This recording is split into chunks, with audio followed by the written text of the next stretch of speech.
অন্যদিকে সুন্দরবনের ঝড়খালিতেও বাঘের আতঙ্ক। জ্যোতিষপুর অঞ্চলে হরেকৃষ্ণপুর এলাকায় গ্রামের মধ্যে মাছের ভেড়ির পাড়ে বাঘের পায়ের ছাপ বিকেলবেলায় দেখতে পান গ্রামবাসীরা।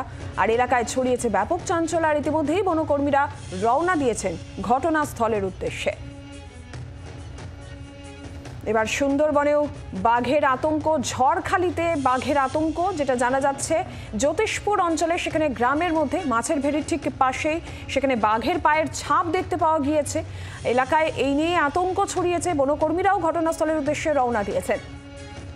প্রসেনজিৎ সর্দার টেলিফোন লাইনে রয়েছেন, আরো বিস্তারিতভাবে জানাবেন। প্রসেনজিৎ, কি জানা যাচ্ছে? আর দেখো, এখনো পর্যন্ত যেটা আমরা জানতে পারছি, ঝড়খালি জ্যোতিষপুর এলাকা যে হরেকৃষ্ণপুর জায়গা আছে, সেখানে গ্রামের মধ্যে যে মাছের ফিশারি আছে তার পাশেই ধান জমিতে বাঘের পায়ের ছাপ দেখতে পায় বিকালে গ্রামবাসীরা। এরপর আতঙ্ক ছড়িয়ে পড়ে।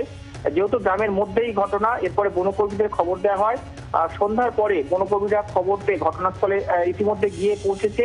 আর সেখানে তারা সেই ছবি তাদের নিজেদের মোবাইলে যেমন তুলেছে এবং তারা ইতিমধ্যে যেটা আমরা জানতে পারছি, তারা বুঝতে পারে যেটা বাঘেরই পায়ের ছাপ। তবে এই বাঘ কোন দিকে মুভমেন্ট করেছে সেটাই তারা এখনো দেখছে। এবং ইতিমধ্যে যেটা আমরা আরো জানতে পারছি, যে এলাকায় বাঘ যেতে পারে সেই জায়গাটা পুরো জাল দিয়ে তারা ঘিরে রাখবে এই মুহূর্তে। যেহেতু রাতের ঘটনা, দিনে এই ঘটনা গ্রামবাসীরা যেমন দেখতে পেয়েছে, রাতে বনকর্মীরা গিয়ে পৌঁছেছে।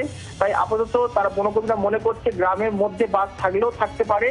তার মধ্যে একটা আতঙ্ক ছড়িয়েছে এবং তাদের গ্রামবাসীদের জানানো হয়েছে ইতিমধ্যে যে তারা বাড়ির মধ্যে যেন বেশি সময়টা যেন সন্ধ্যার পরে না বার হয়, বেশি সময়টা বাড়ির মধ্যেই যেন থাকে।